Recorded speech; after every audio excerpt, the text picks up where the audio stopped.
Yo, what is going on, guys? It's your boy Ness We Trust here. Today I'm going to go ahead and bring you guys my first build video ever for Destiny. This one here is going to actually be based off of a particular item. So, as you guys know, Xur comes to the tower every Friday, and he sells exotic weapons for each of the classes. And holy cow, he finally didn't have voidfang vestments. This week he sold the claws of Ahamkara, so go ahead and nab those up if you guys haven't yet. That's what the build today is going to be based around. So real quick, let's get right into it. We're going to go ahead and be running the Sunsinger Warlock. I'm going to go into the traits really quick. The first tree, we're taking Firebolt Grenade. Fusion Grenade is also very good, and honestly, sticking people in this game is not very hard at all because of the way that the grenades are so aim assisted. And they're kind of like little mini rockets, to be honest with you, that track their opponents. It's pretty ridiculous. But for this build here, I actually like Firebolt Grenade. In the next tree, we're going to go ahead and take Focus Burst. I really like them over the other options here. The way, if you guys don't know, the best way to use this guy here is when you use that double jump and you first get that initial boost of speed, you'll get some pretty good air or distance depending on which way you use it. As soon as you feel yourself start slowing down, go ahead and cancel the jump, hit the ground, and then just go ahead and double jump again. So it's a pretty good, efficient way to move around. Next tree here, we're going to go ahead and be using Fireborn.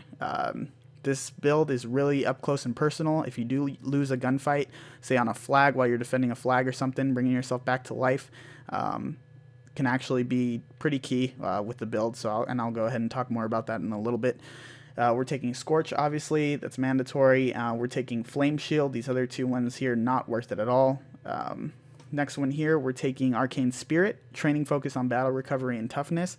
Now, normally, guys, I normally take Arcane Force. I really like this build setup with max armor, mid recovery, and then a little bit of agility. I just feel really, really slow when I don't take any agility, but for the sake of the video and the PvP video that I'm going to be providing at the end of the video, I'm actually running in the Iron Banner, where everybody has, buffed guns and can do insane damage with grenades, and that type of stuff. So I'm actually taking the recovery. So next one, we're going to be taking Viking Funeral. Enemies you ignite burn longer and take more damage. Obviously, you're igniting people with your melee and with your grenades. Really, really good.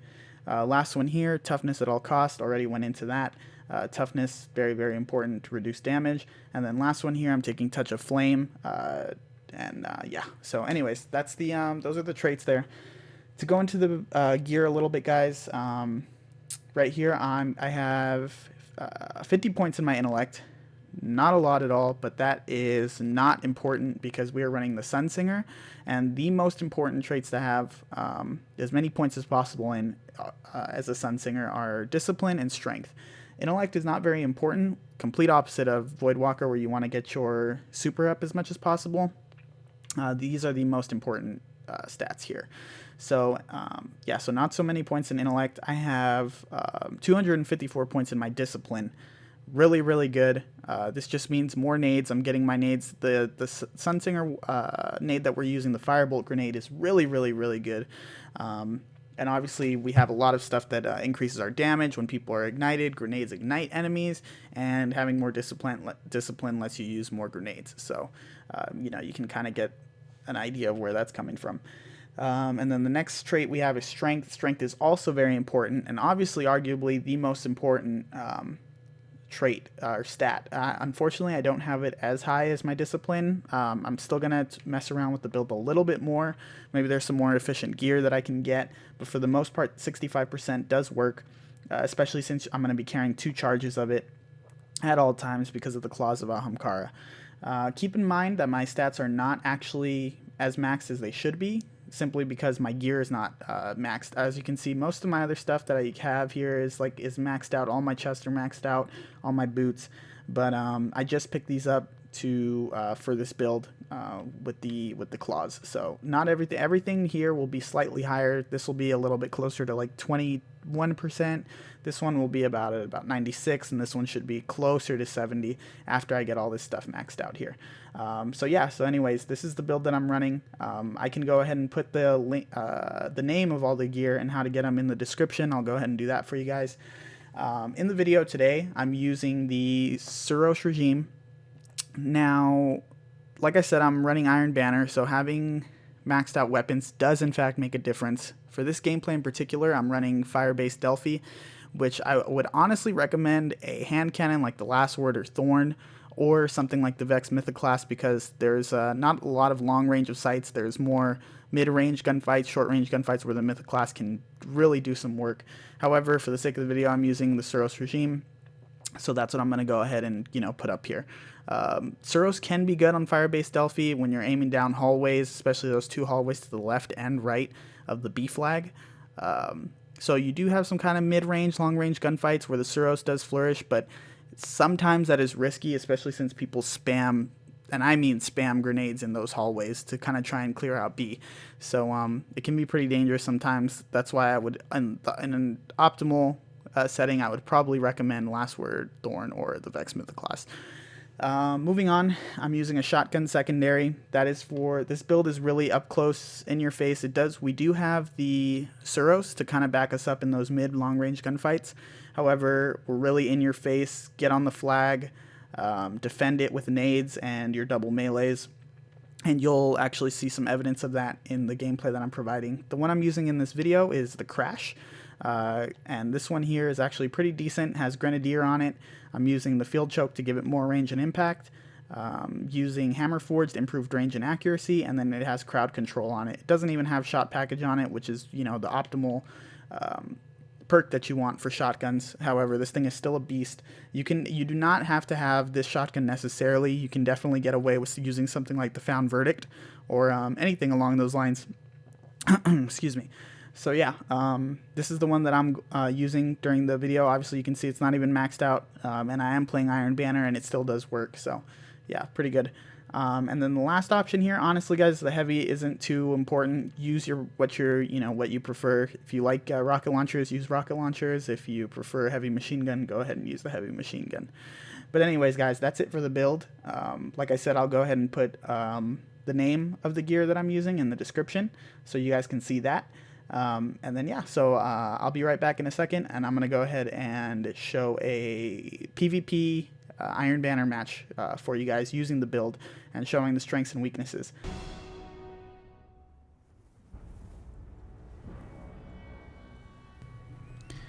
Alright guys, what is up? So like I said, I'm gonna go ahead and bring you guys the PvP gameplay now in the Iron Banner using the build that I went ahead and showed you guys just before the video, or just before this started, excuse me. So here, like I said, we have a control match on Iron Banner. I'm using the Suros regime. Right off the bat, I'm heading over to B, which is what you should do. This is definitely the favorable side on fire-based Delphi. You always want to have A and B.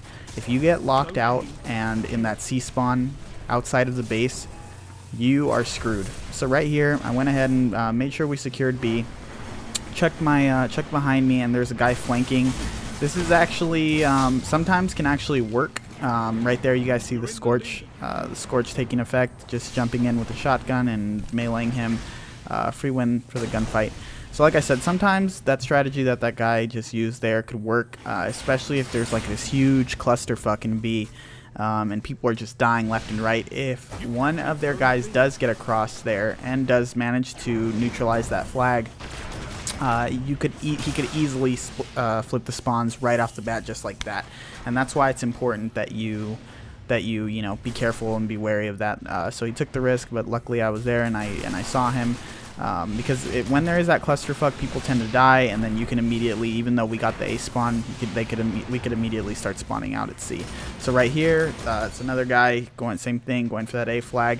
Really have to keep this spawn, guys. It's one of the most important things. So right here, I jump in B flag, and I make a bit of a play. Right here, you can see the shotgun and the melee going to work in the close quarters.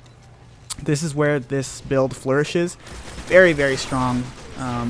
When you're in close quarters like that. There, I tossed that nade to go ahead and finish him off. That's why I prefer that arc bolt grenade. And yeah, here again, some more melee action, take him out. The build is really strong. Right here, I activate my revive, but it actually ends up. Okay, I guess it does kind of end up working out here because I toss nades down this down here, and I think I get it. I'm pretty sure I pick up a kill. But regardless, okay, so here, this is actually a really big mistake that I make. Look at how fast this Blade Dancer Hunter is. I should have immediately given up trying to chase him as soon as he was running down that hallway. There was absolutely no way I was going to catch up to him, especially with a build where I'm running so little agility. So, you know, for you guys out there, don't chase hunters that are running that fast. It can only lead to, you know, to bad things. So just don't chase in general. Really good rule of thumb. Right here, I outgun this guy with the Suros. Right here, I push back because I am weak. Just jump up to B here. So yeah, like I said, I can't stress enough, guys, how big this A spawn is. Right here, I go ahead and jump at this guy with the shotgun, melee combo, get him.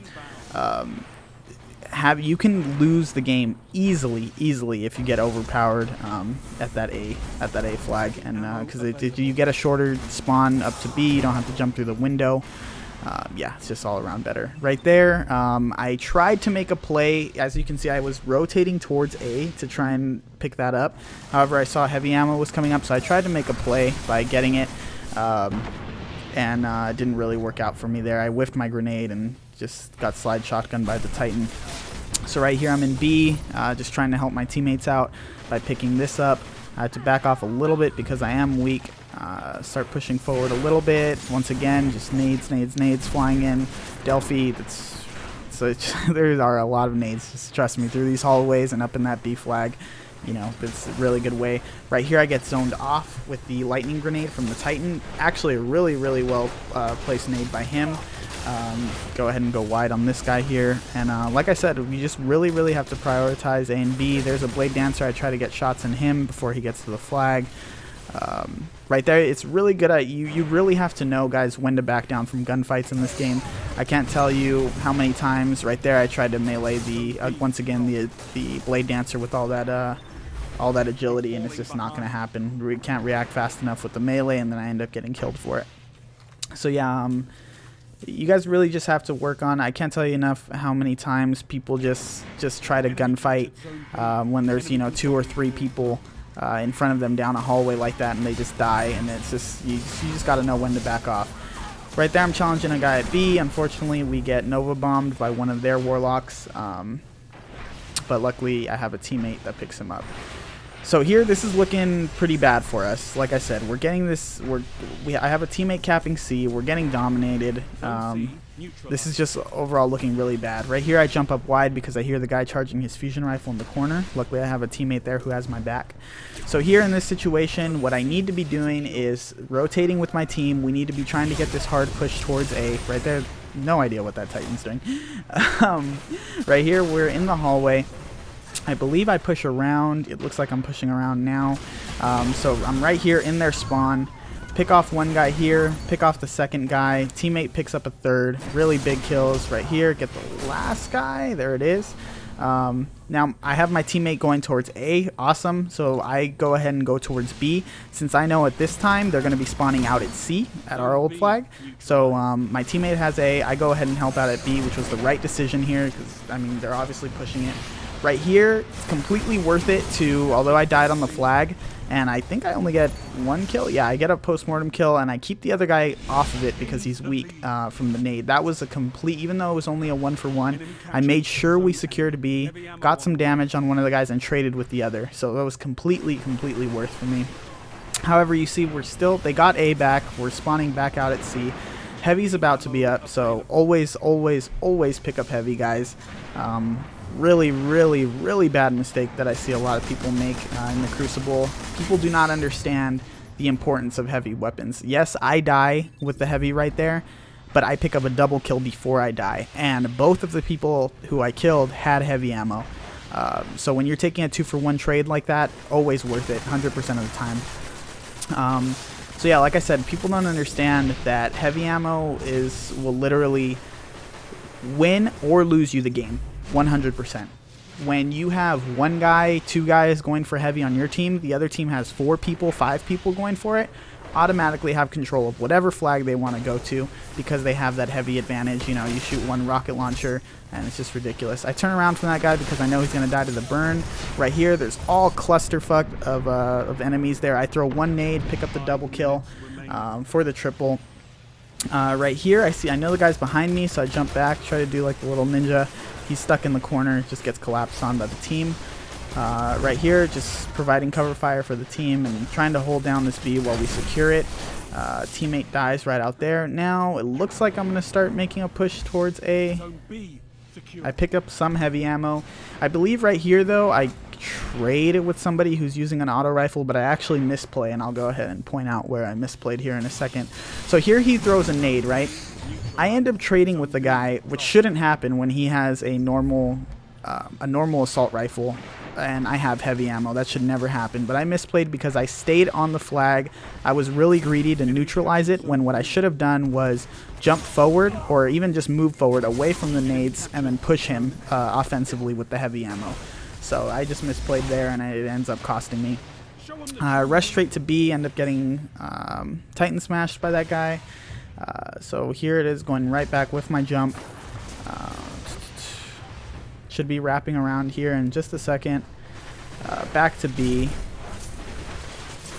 Okay, so here I'm pushing forward aggressively with the shotgun with my first melee. It's okay, end up picking up another one. I believe I get this guy. There's the double Scorch ability taking effect, and that wins us the game right there. This match was crazy intense. It was really back and forth, and it was looking really bad for us there for a second, but luckily for us, I believe we just outslayed them, and we kept fighting. We kept fighting for that A flag. Words cannot express how important that is. But you guys see the strengths of the build. It's really powerful in CQC combat. You see how many times I made a couple of clutch plays there. The KD, I'm not posting the gameplay because it's some amazing KD. If I wanted to do that, I wouldn't use this gameplay. But this gameplay does show the advantages of the build in clearing off flags in CQC. Anyways, guys, that's it. And hope you guys enjoyed it. I'll catch you guys later. Peace.